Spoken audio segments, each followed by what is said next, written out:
The 4 stages of the 4 in Feb challenge. Week 1. I'm so excited. I mean, you have no idea how excited I am. 4 games that I'm going to play in February. This is great. Week 2. Okay, maybe I've miscalculated a bit of a slow start. I'll catch up in the later weeks. I'm sure it'll be fine. This is great. I mean, it's good. Maybe it's good. Week 3. Oh my gosh. I'm so far behind. I've got work and commitments and social gatherings, and there's just no time to play these games that I wanted to play. I'm supposed to enjoy these things, aren't I? Week 4. Why do I do this every year?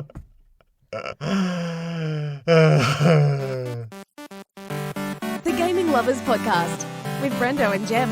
Well, goodbye February 2020 and hello March. It is episode number 96 of the Gaming Lovers Podcast, supersized this week as we talk our entire 4 in Feb recap, and it might be somebody's birthday week as well. Woo-hoo. I am Brendo. I'm Jem. She's the birthday girl. Yeah. We're here to talk about a topic of her choice after we finish up our 4 in Feb wrap-up. And, well, we might as well jump straight into gaming goals. Because we missed last week. Yes, we Due did. to one of us being unreliable with their health and completely had no voice thanks to a sore throat / cold. So it was kind of not a good idea to do a podcast when I couldn't speak anyway, and B, trapping my pregnant wife in a small recording booth with a sick person probably wasn't the smartest idea. So we decided to skip it for the good of all. But now it means you get 2 weeks worth of gaming goals all in one. Yes. And the most important gaming goals of the year, because 4 in Feb is over. We had 4 games that we had chosen to play in the month of Feb, clear them off the backlog. How were things going last people heard? We were sitting at 2 apiece. No. No? I had 3 done. Oh. You had 2 done. Oh. And we were kind of on that last leg. So let's see. Let's recap. What were the 4 games that you chose? I chose Overcooked 2, Yes. Kingdom Hearts Dream Drop Distance HD, What Remains of Edith Finch, and Alien Isolation. The first 2 of those, Kingdom Hearts and Overcooked 2, were complete. Yes. Last time we spoke. Yes. I was keeping Edith Finch as the in case of emergency break glass because it's a short game. And I had literally done half an hour of Alien Isolation in the run-up to the last podcast. Only barely had started. 2 whole weeks to beat the game, no problem, all under control. What about yourself? I had chosen initially, obviously we did Overcooked 2 together. Yes. As a co-op. Life is Strange 2. Yep. Jedi Fallen Order. And The Outer Worlds. 2 spacey, fairly chunky games. Yeah, a bit lofty. Then mid-month I may have switched out The Outer Worlds with Inside. An indie game which was spooky / weird and disturbing kind of puzzle platform game, which I completed in a short burst, kind of to help boost my momentum a little bit. So that was the last game that I had finished. And it was also, it kind of felt like being able to play a scary game, even though we never quite reached that goal with our fundraising challenge earlier this year for the bushfires. So it was tying into that a little bit. But yeah, that's where we left off. As far as you having 2 done, I had done 3 games the last time that we were in this booth. So, how did you go at the final stretch of the race? All right. Well, once I started Alien Isolation, I started on hard difficulty because it's what the menu actually recommends you play the game at. Most games, normal, medium, that's your baseline.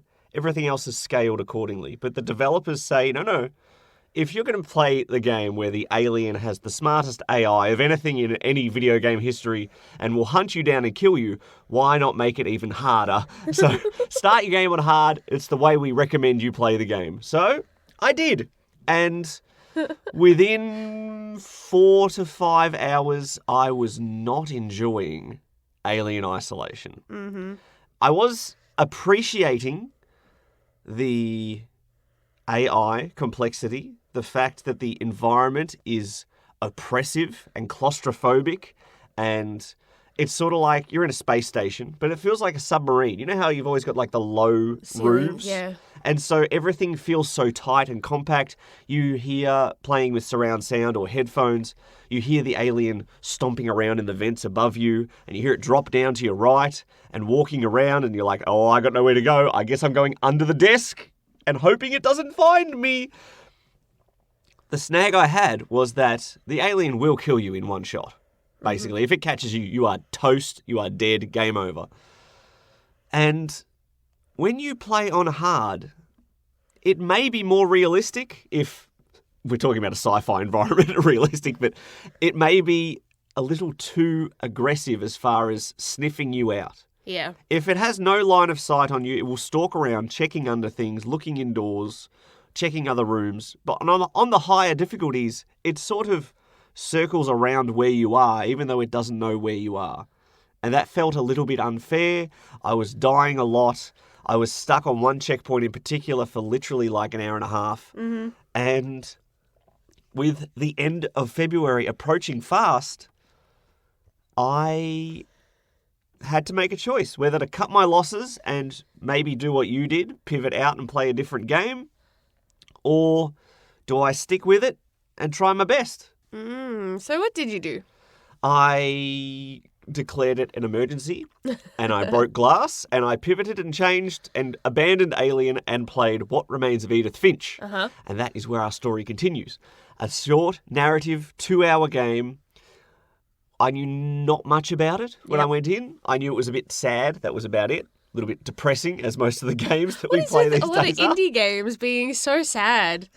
We need more Goose games. Come on, guys. Do you remember when we used to play video games for fun? I know. And now I'm just like, oh, I want to play a game about how a whole family died. Awesome. It does have a good story. It does have good exploration. I tell you what, I just love games where you just get to walk around houses. I don't know what it is about walking around a house. It's so exciting in video games. Are you someone that likes going through people's houses? As long as it's not my house. As long as it's someone else's house. Quite often you're breaking into it as well. You don't have permission to be there. That's where I get my thrills. Now, the maker of Her Story and Telling Lies, Sam Barlow, described Edith Finch as narrative WarioWare.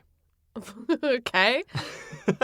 If you've played the WarioWare games, you get different little tiny micro games that all have different gameplay styles given to you really quickly. And What Remains of Edith Finch has that as well. You are learning about everybody in the family tree, and each person that you're learning about, you have a different gameplay style while you hear their story, which quite often ends not the best for that person. But you have different types of games, different themes for each one. Some might be set in a fantasy style. Some might be just a strange, abstract world. Some might be grounded more in reality, and some are very quick, some are very long. They're all very different. You also learn about the people just based off their rooms in the house. You can get a feel for what they are, what their interests are on the decoration side of things. And it kept me guessing. There were a few things I worked out on my own, and similar to Inside, once I beat the game, I immediately went to Google and said, What Remains of Edith Finch ending explained. Because I just am not, did I get it right? I don't know if I got it right. It leaves you guessing a little bit, but that's not necessarily a bad thing, and I quite enjoyed my time with that. Well worth the effort. Mm-hmm. The whole 2 hours I put into it. Oh, what a sacrifice. Played it in one sitting. I enjoyed it. 2 thumbs up on that respect. And that left me with the big decision. Mm. We had 7 days left of Feb. Mm-hmm. Was I going to try and play something else? Was I going to buy something else which completely defeats the purpose of 4 in Feb, where I'm trying to play games that I've Backlog. already got. And so I decided to knuckle down, chicken out a little bit, drop the difficulty to normal for Alien Isolation. And I tell you what, I would not have been able to achieve what I did if I was completely healthy, because I had to be off work sick for several days with this horrific cold. And thanks to that and the sacrifices my wife made of staying completely away from her biohazard of a husband. / the whole gaming room where all the consoles were. Yep. I was able to beat Alien Isolation with a day to spare, and I completed my 4 in Feb 2020. Well done. Well done. I'll clap myself too. So big overall, gush. I think it was worth playing. It did stress me out in a good way, having lowered the difficulty, because I could trick the alien to go somewhere else with a noisemaker, for example. But it felt much less cheaty on normal difficulty. Mm-hmm. The fact that this AI is so unpredictable makes you have more tension, because you go on one checkpoint and you try to make it to your objective and the alien will ambush you and kill you, and you'll be like, all right, I'm not falling for that again. And you go through the same corridor, the alien isn't there. And you're like, no, you've altered the plan, alien. I'm not ready for this. I don't know where you are now. And just everything keeps changing. It's great. The androids are great. They feel oppressive even though they power walk at you, which shouldn't feel that scary. But they're pretty intimidating as well. Mm-hmm. Human enemies are annoying and stupid because if they see you and shoot their guns, it brings the alien to you. I don't want that, guys. Just beat me to a pulp. Don't shoot me, please. But overall, top stuff. Very cool game. It's, again, subverted some of my expectations as far as when you deal with the alien over the percentage of the entire storyline. And as a fan of the Alien franchise, I think it's definitely worth playing. If you like any sort of horror game, I think it's definitely worth playing. There's just all these little touches that work so well with it. The motion tracker from the Aliens movies. You hear a ping, ping, ping, ping, ping, ping, ping, ping. You know it's getting closer, but oh boy, it's going to hear the ping, so you better put that away. Also, when you bring up that motion tracker, it puts your field of view on the tracker and everything else goes out of focus on your field of view. Little touches like that, excellent stuff.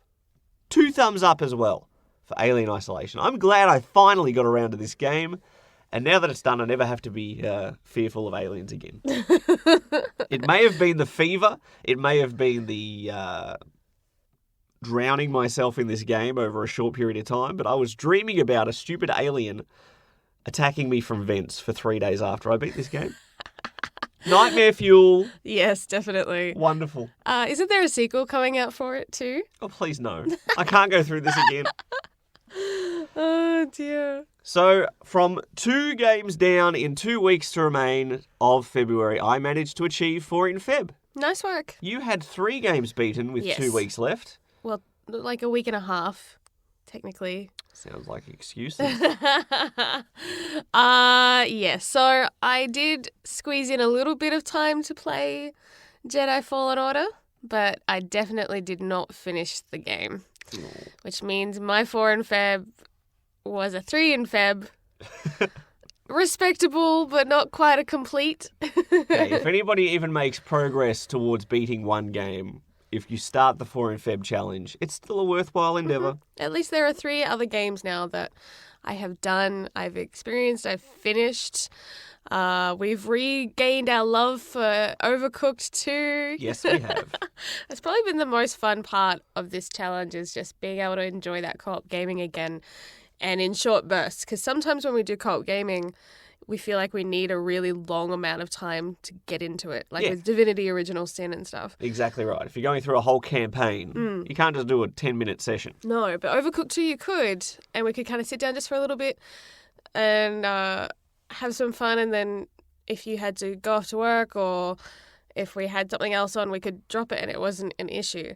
So, yeah, I think that has been the biggest takeaway for me from the 4 in Feb this year. Mm-hmm. So I think I'll be a little less ambitious next time. I don't know if I will even have the brain capacity to handle that kind of challenge next year once our little boy comes along. So I don't know if we've said that on the podcast yet, that we're having a boy. But we are. So submit all your favourite video game names. Boy names. To our Twitter. Yes, let us know what you think player number 3 should be named or what their gamer handle should be. So 4 in Feb 2020, it was the tortoise and the hare. You had the lead. Yeah, Slow and then steady. I stopped Wonderful. right at the end. Well, to be fair, you did say yourself that I sacrificed time so that you could get Alien finished. Yeah, there were a lot of reasons why I didn't outright sabotage your 4 in Feb. I wouldn't put it that way, but I think I am to blame for diverting your attention also to another game that did get played a fair bit this month by you. Yes. And was not on your radar beforehand. And it's not the kind of game that you can really ever finish, to my knowledge anyway. Was it 2 Point Hospital? Mm-hmm. Because I grew up playing a lot of like Theme Park World and Sims and other similar games. SimCity, back when it was good. And so, yeah, it was free on Xbox Game Pass. Mm-hmm. So a free hospital simulator game. And it's been quite amusing. And I actually had forgotten that I'd been playing that. It's been a little while since I've touched it because we've been so busy. But that has been a lot of fun as well. Sometimes when you just pick up a game, you don't think you're going to get into it, and then 5 hours pass. It's been a while since that's happened for me. So I've gotten really suckered back into that world of sim games. Thanks to you. Yeah, sorry about that. Sorry, 4 in Feb. That's okay. You know what? I feel like kudos to anyone who has finished the challenge. Well done. But even if you've only finished a couple of games or one game, it's still an accomplishment to be able to tick something off your backlog. So there's no shame in not getting it completely done. There is no shame. No shame. Let's move on to more happy things because it's my birthday week. Mm-hmm. Happy birthday to you, my dear Jen. Thank you. And for those who know what I do for a living, this topic should be of no surprise to you what I'm going to be gushing about for the rest of this really long episode of the Gaming Lovers podcast after this. Share the love. Follow us on Twitter at BrendoGem. That's BrendoJem. Due to copyright infringement requirements, I'm going to sing a custom-made birthday song celebrating happiness aimed at yourself. Birthday happiness to yourself. Happy birthday happiness to yourself. Happy birthday happiness to yourself. Dear Jem. Don't you feel blessed? So blessed. Oh, thanks for that. It has been Jem's birthday this week, and so, as a result, it's Jem's choice. Jem gets to gush about whatever topic she wants. So feel free. The floor is yours. Before I get to the main body of the topic, there's some side news that I wanted to talk about that I've been very excited for because now that we're in March, there is a couple of games that have been on my radar that are coming out that I'm very excited for. Persona 5 Royal. The enhanced edition of one of our favourite games of the past few years. And it looks so good. It's the kind of thing, it's like, we've got the normal edition, but we're getting it again. And then the other thing, which I didn't expect to be as excited for it as I am, and I blame the Nintendo Direct for it, Animal Crossing. New Horizons? I think Is that what it's so. called? Where you're on a deserted island to start with, so you really have to collect a lot of resources to be able to build. So it's a slower burn than all the other games thus far. And it looks like they've borrowed some mechanics from the mobile game as well, which is, probably one of the better mobile games out there. And yeah, I was watching that. I'm like, you know what? That would be a really great game I can kind of pick up and play for 5-10 minutes when I'm, feverishly tired and unable to concentrate on normal games when our baby boy arrives. So I'm like, very excited for those games. Yeah, that's part of the reason why we didn't actually buy you any games for your birthday itself, because all the ones you wanted were coming out within a month afterwards. Yes, so I have credit towards that.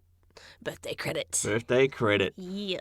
Last time we did a birthday episode, your birthday, there was lots of Sonic talk? There was lots of Sonic talk, no secret. Good on you, Sonic, by the way, for remaining at number one in the cinemas, raking in well over $200 million. So it has definitely made back the increased budget that required extra spending to get those animations right. Mm-hmm. But I'm glad they did the effort. I'm glad that the fans have stepped up to repay their effort, and everyone's happy in the world of Sonic. Absolutely. I think it's become a family favourite of February as far as movie releases. Everyone's been saying it's been one of the better movies that was released that month. So that's kind of exciting. Good job, guys. No surprise that this topic will involve references to both Mass Effect and Dragon Age, but I'm not going to be talking nonstop about BioWare games this whole episode. I feel like that's already been done a lot already on the podcast. It's not really necessary. Two of your favourite series of all time. Yes. Even with Andromeda in the mix.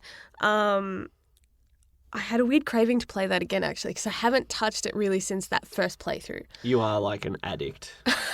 You sort of glorify the bad ones again and go, it wasn't actually that bad. I might revisit it. It might be bad. I've forgotten how bad it is. And it's like, when you avoid fast food for a while and then you get a craving for it. You're like, you know what? It might be really great. And maybe for that first minute you're eating it, it tastes really good. And then about 10, 15 minutes, half an hour later, you're like, yep, no, I knew why I was avoiding it. Look, it may have turned my insides to liquid the past 6 times I had it. The ring of fire has appeared. This time will be different. Oh, gosh. So I gave a clue before as to what we would be talking about in this episode of the podcast. For those who don't know, I do voiceover work for a living, a lot of commercial side of things predominantly, but occasionally get to do some animation stuff, which is always very fun. So I wanted to look at some of the most iconic performances in voice acting in video games specifically. Yep. And we're looking at the top 10, in my opinion. My not the so only humble opinion that matters this week. Well, it's my birthday, so fight me. There will be a couple of honourable mentions because, boy howdy, there are so many incredibly talented voice actors that are intrinsically tied with video games. And I have chosen also not just the actors, but also I think the roles that I think define maybe the pinnacle or some of the most iconic roles that they've played in a video game. Cool. And I want you to see if you agree with me or if you have a different opinion as far as the role. No, we are the gaming lovers. Perfectly in sync. No arguments. No, I don't think so. No. I think we're going to have you probably agree with me, I think at least on 50%. Okay. Well, let's find out, I suppose. All right. So we're going through the top 10. Let's start off with honourable mentions first. Okay. That seems more fair. There's 2 actors who are also known for a lot of on-screen roles and other things that they do, not just video games. So I felt like it was a bit of a grey area. I might leave them off this list because they're famous for other reasons as well. Mm-hmm. Keith David, who has been so amazing in video games as Captain Anderson in Mass Effect, to being himself in Saints Row. That's what's strange about that role. I don't know if he was famous enough to play as himself. If it was somebody like, Tom Cruise, everyone knows Tom Cruise, but Keith David's more of a low-key actor and more of a narrator. Yeah. With a lot of documentaries and things like that. But definitely no stranger to voice acting. No. I first would have heard his voice in Halo 2, where he voices the Arbiter. Mm-hmm. And playing Mass Effect, I did enjoy. I'm like, I love this guy's voice. It's so cool. Yeah. It's just familiar in my head, and then I pieced it together. He's got like the perfect mix of authority as well as just that slight fatherly affection in there as well, like as this figure that's a bit of a mentor for Commander Shepard. He is my space dad. Yeah. And depending on what like backstory you give Shepard, you could almost imagine Shepard internally thinking of Captain Anderson as a bit of an adoptive father figure, like kind of like Jake and Captain Holt in Brooklyn Nine-Nine. Mm-hmm. Anyways, so we love you, Keith David. Sorry that I had to put you in the honourable mentions. One quick thing about Keith David. He acts in Community. Yes, but he also did voiceover. The voiceover for the narration for the of... war episode. It's like this war mockumentary episode, basically about a pillow fight. That's what I thought. And it was amazing.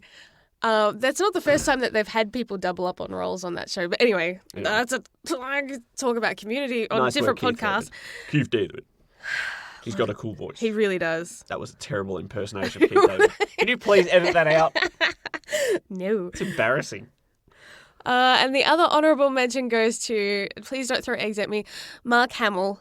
Oh.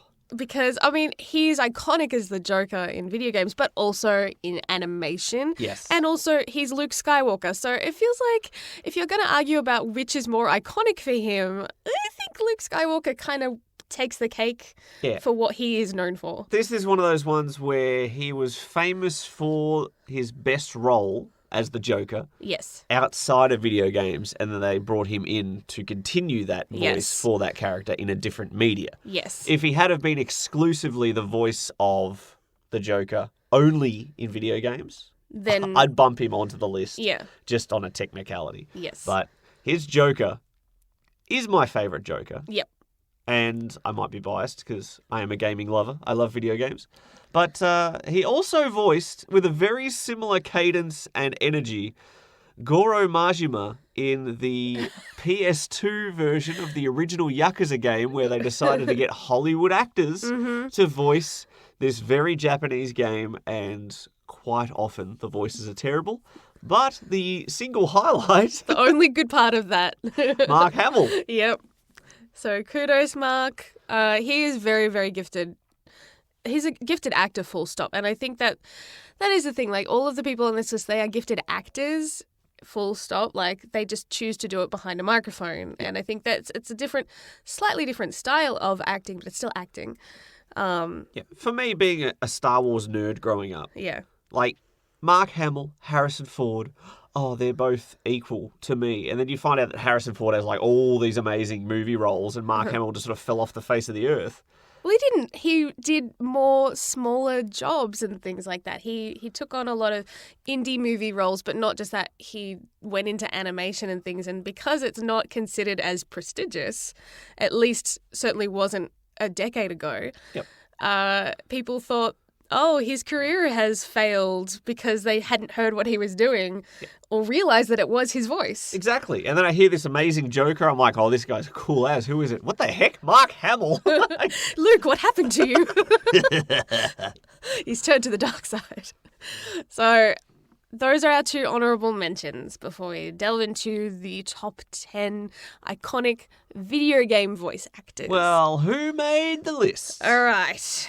I feel like I'm going to work my way. This is not in particular order because I love them all. And I don't want to pick favourites. An unranked top 10. But at number 10, clearly inferior to 9 through 1. Who do we have? All right. We'll start off with your friendly neighbourhood Spider-Man, Yuri Lowenthal. Very cool. He is iconic for me. I really struggled with choosing the role, because I wanted to choose one that's more personal for me than what is probably his best role to date in video games, which is Spider-Man. Yep. We've talked at length about how awesome it was that they recorded all the dialogue twice to switch between normal cadence to, out of breath as he's swinging through Manhattan.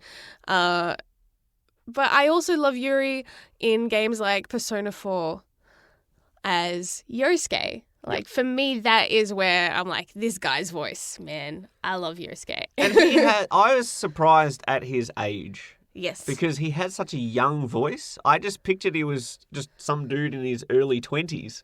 But he's been doing voice acting for quite a while. He has. But he has a youthful, energetic voice. He and does. can play people like Peter Parker, who shouldn't be that old. And can play teenagers in Persona, but has so many different roles across so many different games. And playing Sunset Overdrive as well. And hearing him being foul-mouthed. It's a bit jarring after you hear them in like a more kiddish game. Yosuke, you go to your room right now and wash your mouth out with soap. Using that language around here. Goodness me. But there are so many ups and downs in the Spider-Man performance alone, where he can be happy, he can be silly, he can be sad, he can be angry, he can be just distraught, he can be heartbroken, he can be Spider Cop. There's so many different things in the one performance. I forgot about that. Top stuff, you So good. So good. I mean, obviously, good direction and good writing does bring a character to life as well, but if you get the right actor in the right role, then it gets to the point where you just can't imagine anyone else ever being able to voice them and do it justice. Yeah. Which leads me to my next one. Oh. David Hayter as Snake in Metal Gear. We're talking iconic voices. No offense, Keith Sutherland, Oh. but you know David Hayter. Like, you didn't do a bad job, and there are reasons we can kind of understand, like, for when you've played the game, you can understand why you'd want a slightly different voice. Try not to spoil it, but like, I'm Team David. So it's pretty tasty. Everybody has a Snake voice. If you've played Metal Gear, if you've seen any Metal Gear, everybody has a Snake voice. Otacon. Even Jim has a Snake Or voice. the Patriots. Sorry. It's one of my, like, I've watched you play through all of them. Yep. So I know the story and the weirdness of it all and the joys of that. When we moved house a few years back, I even sent you little short videos of me back when you had, what was that Smash Dub app thing where you like had audio from things and you could lip sync to it? They had some audio taken from Metal Gear, and because we had so many boxes in our house, I was crawling around the house and appearing out of them with the like the bleep and all that. Yeah. Anyways, so little side story for you. Now, David Hayter doesn't just voice one snake. He voices many snake. Yes. Many snake. But his performances between two of them in particular aren't that different. Solid Snake and young Big Boss are quite similar. But then when you get to Metal Gear Solid 4, Snake has aged dramatically. And David Hayter's voice, it sounds like he has dunked down about 80 cigarettes before going to that performance. Because he sounds so old and aged. Yep. And throaty. Yep. And that's the kind of performance that would destroy an actor's voice.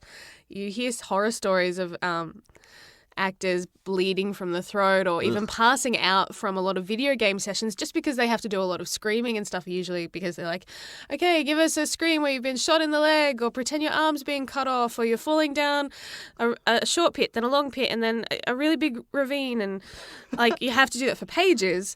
And that's why they try to leave those sessions to like the end of the week. So that way they have the weekend to recover and get their voice back for more work next week. Now you're electrocuted. Now you're on fire. Now you're electrocuted and on fire. Give us more energy. Crazy. Yes. Snake. So that gravelly voice, anyone that does that, who's it? Kevin Conroy, who does Batman in the animation, talked about when he first created Batman's voice, like what, 20 years ago or something. He nearly lost his voice within the first week because he couldn't maintain it. He had to figure out a way to hold it without destroying his vocal cords. Yep. And which he obviously did.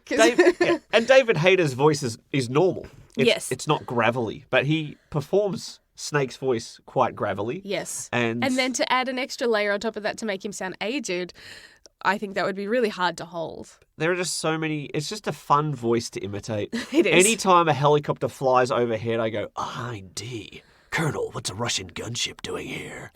Just stuff like that.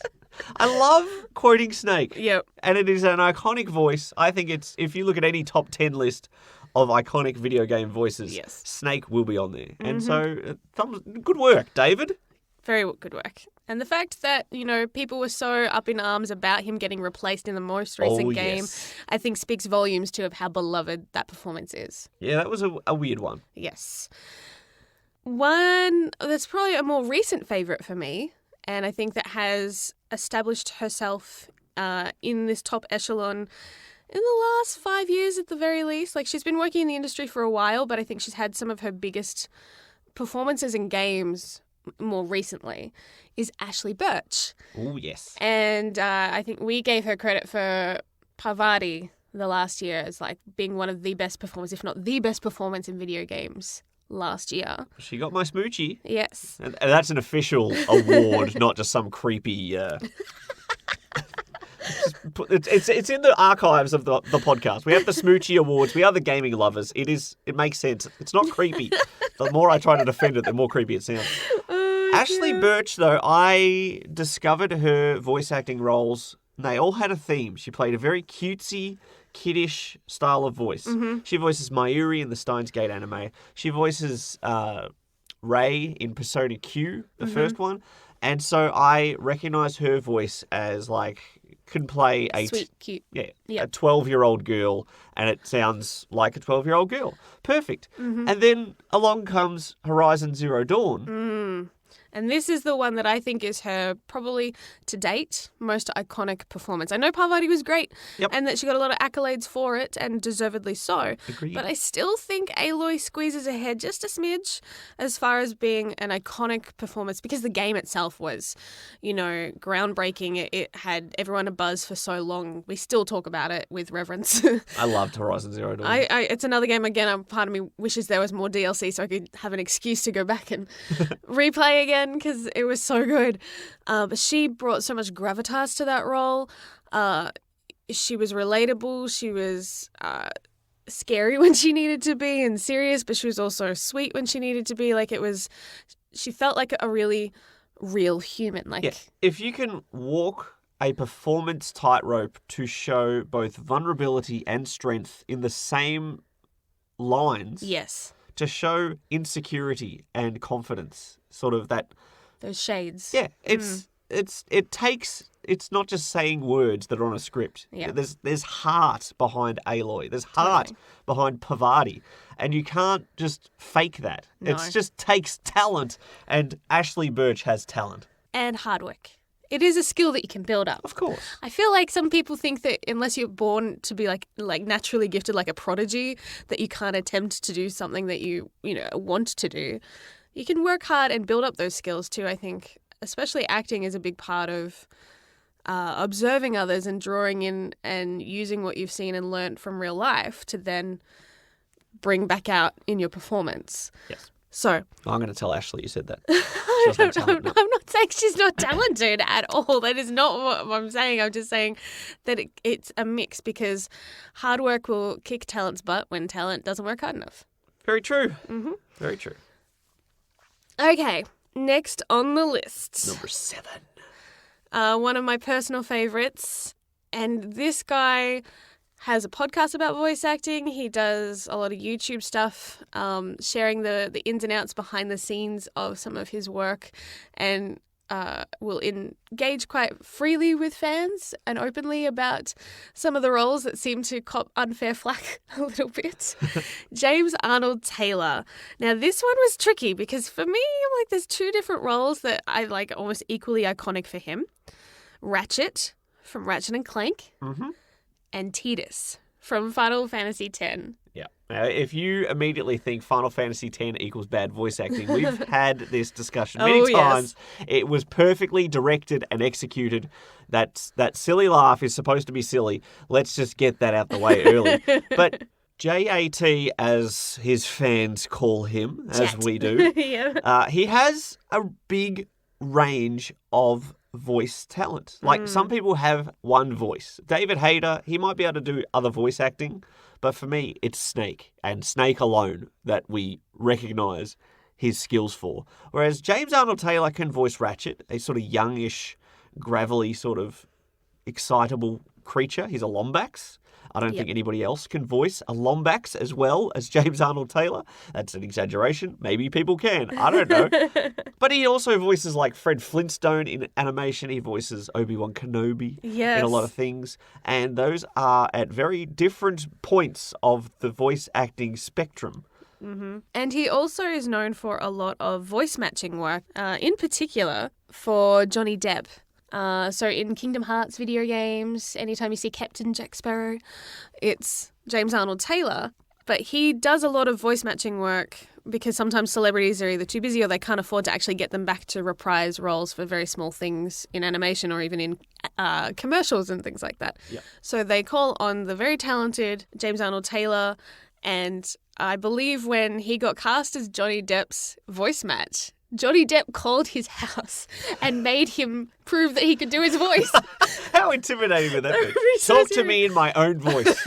Or Do it I'm now. not going to let you have my role. Pretty much.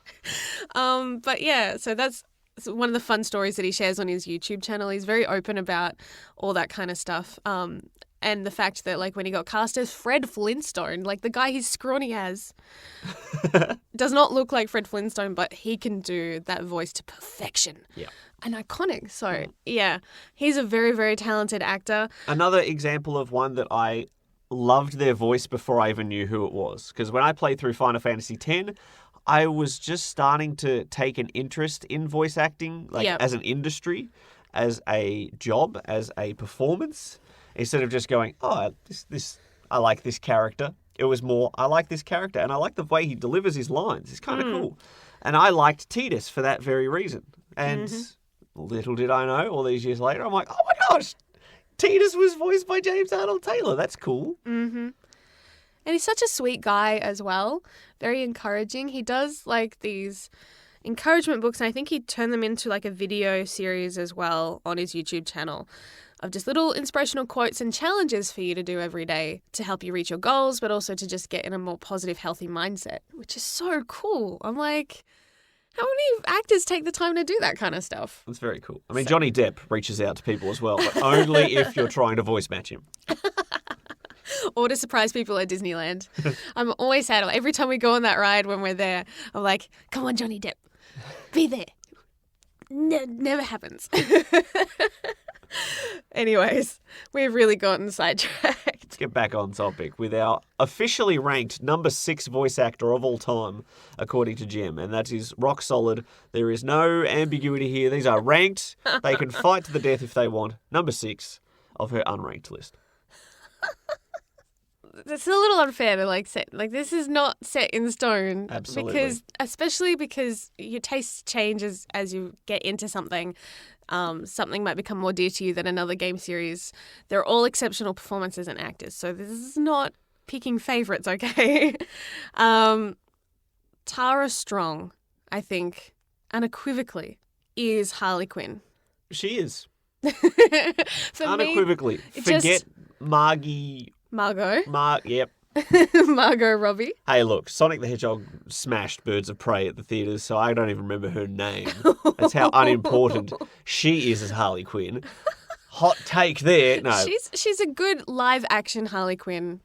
Credit where credit is due. I enjoy Margot on screen, but I still prefer Tara Strong. Tara Strong's voice, whether it be in the Injustice fighting game series or in the Arkham series, she's just solid and consistent and the quintessential Harley Quinn. Yep, and another voice that I started to appreciate in Final Fantasy X, along with Tidus, Tara Strong voices Riku, a perky, upbeat. Every Final Fantasy game needs that perky, upbeat girl. Yes. Who just brings the energy up, even when it's not needed, even when the mood is not there, and she's still, all right, don't worry, guys, chin up, we can get through this. And Riku was probably one of my favourite characters in Final Fantasy X. There you go. And it was Tara Strong. For me, Tara Strong, this is one of those funny things that I discovered later in life.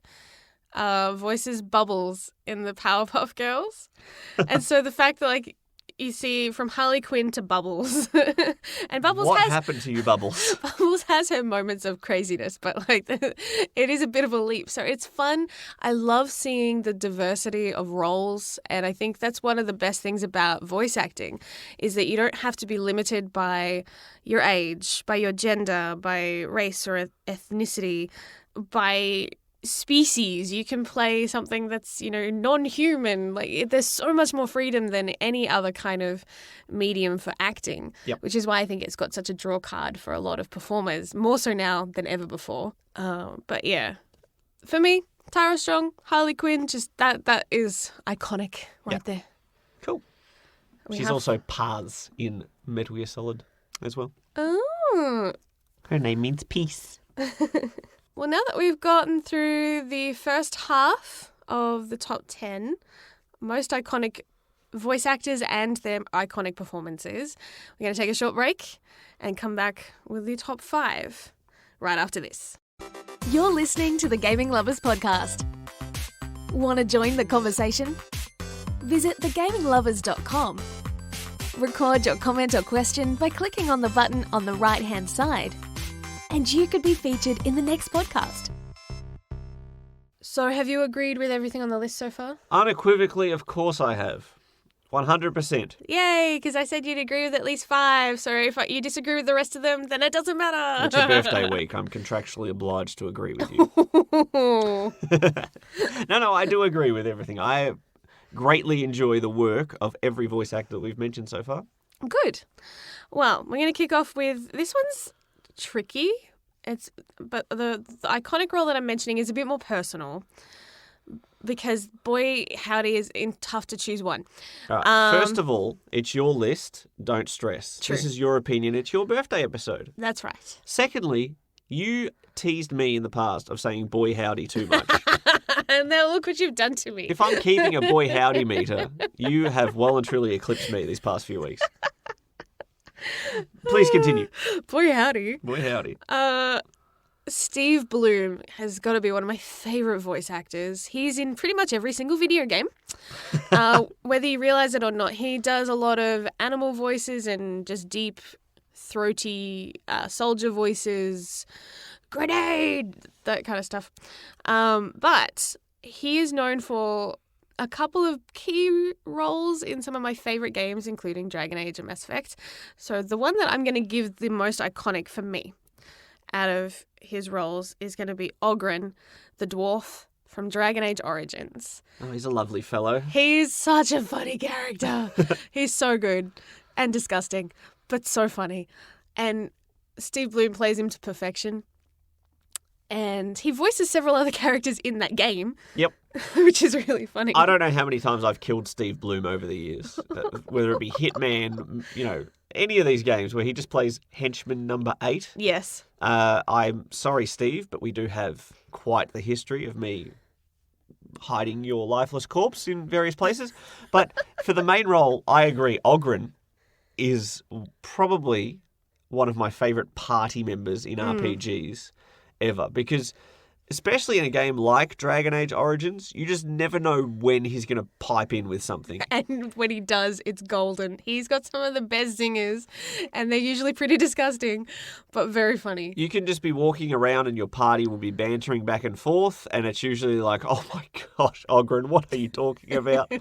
If you're in a serious, plot-heavy conversation with important character X, Oghren, if he's in your party, will just interject with a line here and there, and you're like, oh my dude. He doesn't care. He is the classic drunken dwarf who does not care. So but he does have some character growth. Like, his story arc is really interesting too. And to be able to see that played into it, Steve does a fantastic job. A close second for me was Grunt from Mass Effect 2 and 3. Yep. Grunt in Mass Effect 3 in particular, like, he's not in it as much, which makes me a little sad, actually, because he's so awesome in Mass Effect 3. Yep. And I just love the laugh that he does. Well, that's just it. Steve Bloom has a very deep voice. Yes. Steve Bloom He's very deep. Yep. And Grunt is basically a newborn, but he's an alien newborn. So he has... But fully grown in a tank. In a newborn. tank. But as far as naivete, learning about the world, not quite fitting in properly, hearing someone with such a deep, gravelly voice trying to grasp these things is kind of cool. Yeah. And again, shows the range that just because you got a deep voice doesn't mean you have to be all the manly Batman sort of voices. You can be a newborn creature thing. Yes. Steve Bloom does it well. And he can do silly kiddish voices as well. There is a documentary called I Know That Voice, which John DiMaggio, who voices Bender in Futurama, created to kind of highlight the industry and explain in a nutshell. Because everyone asks about it at cons and stuff, so he just figured if I make a documentary, people can watch it and stop asking me questions. It'll be less work in the long run. Yes. True to Bender's form. And Steve Bloom is in it quite a bit because he's obviously such an industry. And he has the world record for most voices in video games. Yeah. Outdoing anyone else because he does so many additional characters. And he started in the anime industry, voiceover-wise, very early as well. Yes. Back when Cowboy Bebop, which was one of the first things to get localized Spike. properly in the, the Western spheres. He met his future love doing that with Mary Elizabeth McGlynn. Anyways, in that documentary, they read a portion of Shakespeare and Steve starts it off, because normally he's got his very deep, gravelly voice and does his scary voices. So to just throw people off, he's, oh, the world's a stage. And just seeing it come out of him is a very funny moment.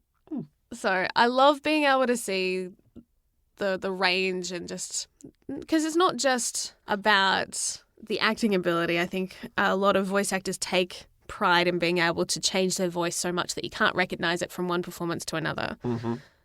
And Steve's very good at that. All right, well, we've got 4 left. The top 4 voice actors ever, according to Jem, and she's 100% correct. You cannot argue these opinions at all. It's her birthday week. She is right. Well, they are an opinion for a reason. Everyone has them. But everyone else is wrong this week only. Who have we got next? Laura Bailey. Oh, I love Laura Bailey. She's in so much stuff. Trying to choose one particular role was also really tricky for her. But I also know her from a lot of anime as well. That said, I think as far as video games go and iconic roles for her have been maybe more recent, with her playing Fetch in Infamous Second Son, and then she got her own game for that character in First Light, which is pretty cool. I do like Laura Bailey's voice. Something about Laura Bailey's voice is just heartwarming, and I don't know if it's love, but... You just feel like she's a friend, even though you've not met her in person, right? Yeah. Yeah. She's got that quality.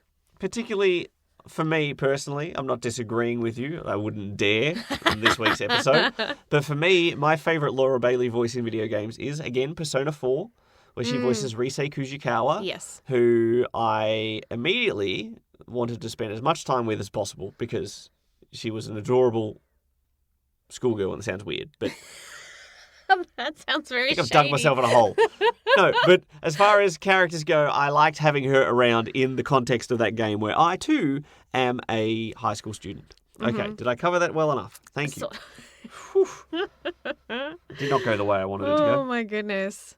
I did want to put Risei up there because I'm obviously a huge Persona fan, but I feel like possibly more people know about Fetch and Infamous Second Son, and also the fact that they made that second game First Light so that you had a female-led protagonist from a character that was so beloved and cosplayed to death. My goodness, the amount of Fetch cosplays I saw, because it was pretty easy to do, with the ripped black leggings and the hair, and those jackets were already being sold in normal stores. Like, it was an easy outfit to throw together.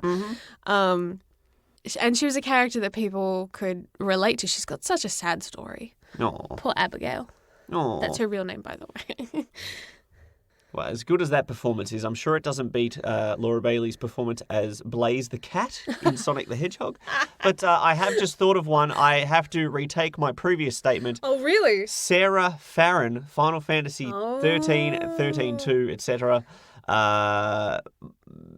Part of the reason I think that Final Fantasy 13-2 in particular is among my top 3 Final Fantasies is because of her performance as Sarah. And there you go. I believe Laura Bailey is quite possibly my favourite female voice actor. Overall, anime, everything else. And that's a tough thing for me to decide on. That is very tough. And you're reminding me of other voice actors that I love because of Final Fantasy. The voice of Lightning, who is also the voice of Liara in the Mass Effect series. Yeah. Ali Hillis. She's so good too. There's so many good ones. See, and like if I would just be listing all my favorite voice actors, this podcast episode would never end, which is why I had to limit it to, I think, some of the most classically iconic, and it hurts to cut all these other incredible actors and their performances out because I want to pay homage to them. So your favourite Laura Bailey role is Fetch? Because let's not forget, she was Nadine Ross in Uncharted 4. She was Kate Diaz in Gears of War. She's been Fiona in Tales from the Borderlands. She's been Catwoman in Batman, the Telltale series. She's been Mary Jane in Spider-Man. They're all good, but I'm still going to give credit to Fetch because at the time especially, it was groundbreaking for a side character to, especially a female character, to get given their own game to be the lead. Yeah. And that was just a little bit extra special. So I feel like that's iconic. Very cool. So I'm trying to make these decisions logically and not too emotionally. It's just very hard to do for me. Of course. All right. In at number 3, but not necessarily meaning that they're the third best or, like, anyways. Not according to me. Troy Baker. Oh, boy. When you mention Laura Bailey, Troy Baker's usually kind of in the mix because they do a lot of work together. Yep. Speaking of Fetch, you've got Delson, who was the main character in Infamous Second Son, but I don't think that's his most iconic role. This was really, really, really tough to choose. Well, similar to Laura Bailey, the more you look into Troy Baker's work, the more you realise how much Troy Baker has done. Holy crap, he's been in everything. And before people, some people say, they hear his voice and they recognise him immediately. He does have some roles that sound the same, but there are so many others that sound so different. You're like, that's Troy? Yeah. He's also done a voice match for Mark Hamill as the Joker, and he killed that too. As a younger version. Yes. A little bit of a twist on it. It was very good in and Batman he did a great Arkham job. Origins. He does villains very well, a little too well. He freaks me out. What was it? Far Cry 4. Pagan Min? Pagan Min. That is an exceptional performance. Yes, and unnerves me to the point where I'm like, dude, I don't like if I was in the room with you while you're performing that, I would think I'd be scared. But I'm gonna give the nod to as his most iconic role to date, because let's face it, he's got many roles ahead of him still. Yep. Joel in The Last of Us. Ooh, yeah. All right, I nearly gave it for Booker in BioShock Infinite, which has a different sound again. He's so good. Mm-hmm. But another one, Sam Drake, Uncharted 4. Yes. The unreliable sort of brother. yes. And, oh boy. It's, this is a tough one. Kanji in Persona 4, probably one of the funniest performances, especially when you see Kanji's shadow. For those who've played the game, you know what I'm talking about. If you haven't played the game, go play the game so you can know what I'm talking about. You won't regret it, or you might. I don't know. Maybe. I don't know you. But Joel and The Last of Us is up there in the echelons of top games of all time. Mm-hmm. So it makes sense that performance, because those performances definitely carried those games to the incredible story. And if you get to see any behind-the-scenes footage of what they did with the mocapping and stuff for this particular game with the director, there was one final scene where Joel has to come and carry Ellie out of this hospital room. I won't go into too much detail because I feel like it's spoiler territory. But they had done like a lot of takes of this one scene. And so when the director had already got the scene, like he'd gotten the perfect take, but he made him do one more so they could play a bit of a prank on him. And he got the other actors to like burst into song. Opera style. Yes. And he just said to Troy, I just want you to react. Just go with it. Whatever they do, I want you to, just go with it, basically. And so when one of the other key actors started singing their lines, very operatic, at Troy without missing a beat, he just snapped straight into it and starts singing right back. Very funny stuff. Look that up on YouTube. Funny, funny, funny. Yeah. And his performance as Joel is different to his normal speaking voice as well, which is cool when somebody can put on an accent or a different It's very subtle style of speech and still get the same range of emotions that someone could get using their standard issue basic equipment in their voice. And I think that's a big key point for acting, especially in voice acting, is not that you can just do silly cartoon voices, but you have to have the emotional depth behind it. If you can't hold like Tweety's voice and bring and say it emotionally in every single facet of that, then you can't play it for any performance. Like you might be able to do an impression, but impressions are very different to acting and holding it for hours. Yeah. Because you're in that booth for a long time and you have to be able to bring all those layers to it, not just a funny voice. Mm-hmm. So. Good work, Troy. Yeah. All right. Decisions. The last two, I think people might have guessed, especially if you know your prolific voice actors, people that have had some of the most roles and a lot of very iconic ones at that. I'm going to go emotional here in the way that I list it. Mm-hmm. I feel that's This people. officially ranked list. It's going to be It's not official. Guinness World Records officially will print this. Well, both of these two have records in their own right anyway, so I feel like they're equals. That one is not necessarily better than the other, okay? Mm-hmm. I feel like I have to keep reiterating. Okay. But number 2, Nolan North. Nolan North. Yes, Uncle Nolly. No surprise, obviously. And for me, the most iconic role I would link with him out of his bajillions of roles, Nathan Drake in Uncharted series. Absolutely. Within the first intro cutscene to the first Uncharted game, I loved the character of Nathan Drake. Before I'd even got a chance to play as him. Yep. You're on a boat and there's pirates coming to get you and he just loads a gun and goes, here we go. And he's like jovial and happy-go-lucky and he can handle anything. And then the more you play Uncharted, the more you get to see the damaged insides of Nathan Drake and the relationship issues he goes through feel so real, especially in the fourth game. Ups and downs of human interaction, comical line delivery is without peer as far as a video game character, I think. I think if they had wanted to do a live action early enough of this video game series, Nolan North could have very realistically played Nathan Drake in a live action as well as the video game. I think Nathan Drake is probably one of the closest voices to Nolan's real voice out of a lot of his performances. Yep. And some slightly ill-educated video game fanboys that I've seen on the interwebs think that he does the same voice in everything because they recognize Nathan Drake. And yes, he does use his natural voice for a few roles. Yeah, Desmond Miles from Assassin's Creed, Nathan Drake from Uncharted. They sound very similar, just with a different energy.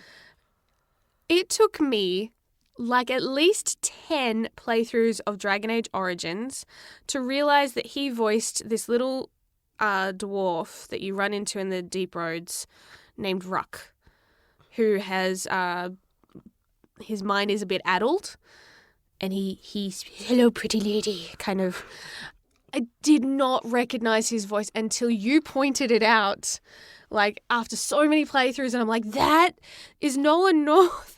And now I can hear it that you pointed it out. But like, it took me so long. Like, I didn't pick it, which is really rare for me to not pick it.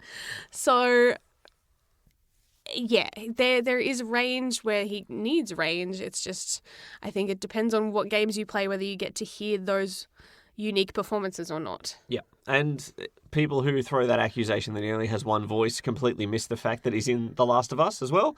And I think, apart from Nathan Drake, one of the best performances for Nolan North is Spec Ops: The Line, where you play as grizzled, emotionally traumatic experiences as a soldier.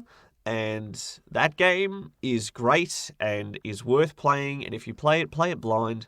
But his performance as the main character there is top-notch as well. Absolutely. I mean, he appears in a lot of video games with Troy Baker. Those two are like buddies.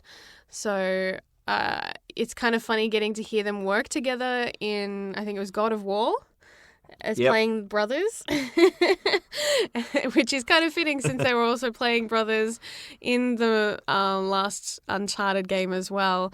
They have that good chemistry, but yeah, they bring little differences, but they're just good actors, full stop. It's kind of like you think of people that get regular work in Hollywood all the time that feel like every year they're in at least 3 different movies because, well, their name brings in money, which I would say Nolan North and Troy Baker's name, if it gets linked to a video game now because they've got so much under their belt, is kind of the equivalent of a big Hollywood name being linked to a movie of bringing in money. Yeah. But they have earned that spot of prestige because they're so good and they've got that history of just good quality performances to have there's that foundation. We will see how Nolan North goes as Tony Stark in the new Avengers game. Oh, I think he'll be very well suited to being a snarky character, don't you? Nathan Drake is nothing like Tony Stark. Oh, no. Nathan Drake, if he had a little more focus and maybe slightly higher IQ, would be able to rival him a little bit. What do you mean? You saying Nolan North is dumb? I'm not saying Nolan North is... Saying Nathan Drake's dumb? No. Am I taking words out of context again? Very much. Okay. Although putting themselves into some of those life or death situations is still a bit dumb. They very rarely get away with any treasure. Anyways, in at number 1... This should be no surprise for anyone who knows who one of my mentors and favourite voice actors of all time is, Jennifer Hale. Jennifer Hale. Mm-hmm. I have fallen in love with Jennifer Hale's voice more times than I can care to remember. Mm-hmm. I've had the privilege of getting to work in a studio booth with her and learn from her, so this feels a little biased, but I would probably put her at the top of this list before then anyway. And for me, her most iconic role is FemShep, Commander Shepard in Mass Effect. No surprise. No surprise. And the voice acting in Mass Effect is by and large phenomenal. Yes. To play a primary character across 3 games that shows a great variety of moods and energies, and you can play as the space hero or the space jerk and have different deliveries on different lines accordingly. It's good stuff. Yep. And for me personally, I loved Jennifer Hale in Knights of the Old Republic as Bastila. That's where I first fell in love with her because I romanced Bastila, and she will always be one of my first RPG loves. And also in Metal Gear Solid as Dr. Naomi Hunter, which has a more English accent. Yes. And no, I didn't... Well, Bastila has a slight English accent, or at least like a posh edge, like a very clear and well-spoken posture to her because she's more formal. True. And a bit... Got stick up her butt a little bit at the beginning. That's just the character that she plays, and she transforms as you get to soften her and get to know her as a character. Yep. But for me, Commander Shepard was such a standout thing. Obviously, like playing her, but In some RPGs, like, you play as a very silent protagonist and you just choose the dialogue, but you can kind of insert your own voice, I guess, Yep. in that sense. But in Mass Effect, it's all voiced either by her or Mark Meer. And Mark does a great job as well, but because obviously I played as FemShep, and there's great debate over who does it better. They're both wonderful, but for me personally, she just brought so much gravitas to that role, so much strength, with a few moments of vulnerability here and there, like in some of those cutscenes, but just her delivery in some of those speeches that you do, like those famous Commander Shepard speeches to rally the troops kind of moments, to the conversations you have with your crew. Yeah, that's where it really pays off, her Yeah. voice acting, as when you're having those one-on-one discussions with your crew, heart to heart. And these are fictional characters, and the delivery on both sides adds to that Yes. so much. And, you know, it makes me want to just list off every voice actor that's in Mass Effect because I love, like, Brandon Kinnear as Garrus does such an incredible job. I feel like, I mean, part of his voice is manipulated because Turians have that dual voice box thing, so it's not quite fully his voice, but he still does all the acting behind it. There's just so many great performances. I want to list them all, but Jennifer Hale, standout, and she carries and she bears the weight of that whole series on her shoulders with great aplomb. So, yes, those are the top most iconic voice actors and their top roles. Yeah. According to me, my bias, Hey. if you don't agree, too bad. You're allowed to be biased, and I think that Jennifer Hale only got the number one spot because she has squeezed your ribs. It's true. Is it not true? she and Is it not poked true? my gut. Is it not true? And shook my shoulders. She was trying to help me get into the physicality of sounding in pain when I was doing a voice acting workshop in Burbank. And yes, I wore the mask very well of being professional in that session. I tell you what, because the fangirl in me was going, oh my God, Jennifer Hale is shaking my shoulders. Of all the silly moments. But I hid it very well. Very nice work. Anyways. Excellent self-control. There you go. Who is your favourite voice actor? Who is your favourite role for your favourite voice actor? We would Yeah. love to know. Hit us up on our usual social media links. And we'll be back after this with our plans, once 4 in Feb's out of the way. What's next for the gaming lovers? Let's find out after the break. Share the love. Like us on Facebook at facebook.com/The Gaming Lovers. Well, it's that time again. Gaming goals for the future. What awaits us in the next 7 days? What are we going to try and achieve in our the chains are off. The Yay. chains are off. 4 in Feb is done and dusted. Success, fail, doesn't matter. So what are your plans for the next 7 days of your gaming schedule? I will do some more hospital administration in 2 Point Hospital. You are greatly enjoying that game. I am. You've reminded me. Because I hadn't played it because you were playing Alien for a little while, so I haven't touched the consoles in a few days. I think I'd like to see if I can get at least another new hospital open. There's different stages. Kind of like in Overcooked, like you kind of got to get a certain amount of stars in each hospital to unlock other ones. And I think all you need is 1 star per thing to at least unlock the next stage. But I've been 3-starring each of them before I move on, just in case you need more stars Oh, yeah. for like harder levels. So I'm like, I may as well do it now. If you're enjoying it, you might as well. Yeah. Is there anything else on your radar that you're going to plan on giving a shot this week? Part of me is hoping that there will be some Overcooked DLC on sale soon. There's a lot of sales in March.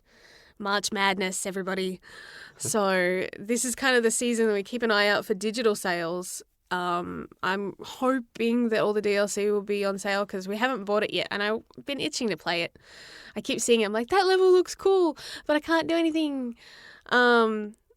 As far as solo play, I don't know if there's any big games I want to jump into just yet. I kind of like the idea of doing something a little mindless for a bit because the pressure is off. Like hospital administration. Lives are at stake. You cannot be mindless as a hospital administrator. One of my janitors in the game, one of the mechanics, if people die and like sometimes, not always, but sometimes their ghosts linger in the hospital and will chase people around. And so the janitors have to have this skill to be ghostbusters. They pull out a little dustbuster and suck them into that. Who are you going to call? The janitor. Yeah, janitor, please take care of the ghost. They are chasing around the sick children. It's amusing. So, I don't know. I just want to keep it simple for this week. Nothing wrong with that. Hopefully I might get inspired, but there is, the looming of Persona 5 that I'm scared if I start something too big that I won't be able to finish it in time. And I know for a fact as soon as Persona 5 is in my hot little hands that I will not care about anything else. Persona 5 Royal launch day undisputed. Yes. Yep. So, yeah, it's a bit of juggling of trying to figure out whether it's worth starting anything else in the interim. Anything big anyway. Yep. So small stuff or like things that are kind of casual, that's okay. Well, this is the time to be sensible. And as a result, I'm considering starting 2 enormous games at the same time. So, what does that say about me? Since we have finished 4 in Feb, and it was very fun, very successful, a little bit frustrating, a little bit high tension at times, but overall, I had a good 4 in Feb, and I succeeded at long last breaking my streak of a couple of bad years in a row. But I have the itch to resume Yakuza 0, finish that off, and finally get that game complete. But after that's done, now that I've finished Kingdom Hearts Dream Drop Distance, and I also have played the 0.2 final prologue, whatever it's called, I think I'm finally ready for Kingdom Hearts 3. Oh, finally. Finally. I believe it just came out like 14 months ago, but that's all right.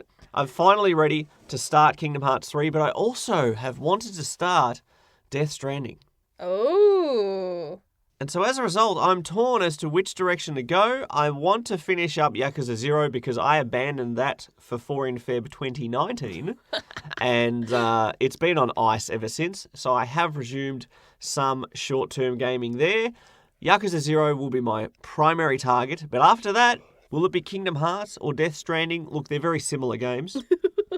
So I'm sure it's an interchangeable experience. We'll just have to wait and see. We will see. We will see. Well, it depends. Do you want some baby training games? Because Death Stranding might help you there. Baby. Yeah, we'll have to see. Or BB training. Well, let's find out, I guess. Let's charge through this month of March and enjoy ourselves. Let's play some games. Let's have a good time and hope that you are doing so as well. Thanks for joining us. Yes. Enjoy your video games. Love them. Love your games. Be a gaming lover like us. Chowski. Until next time, bye, Nara. Thanks for listening to the Gaming Lovers Podcast. For more episodes or to watch some live stream gaming, visit thegaminglovers.com.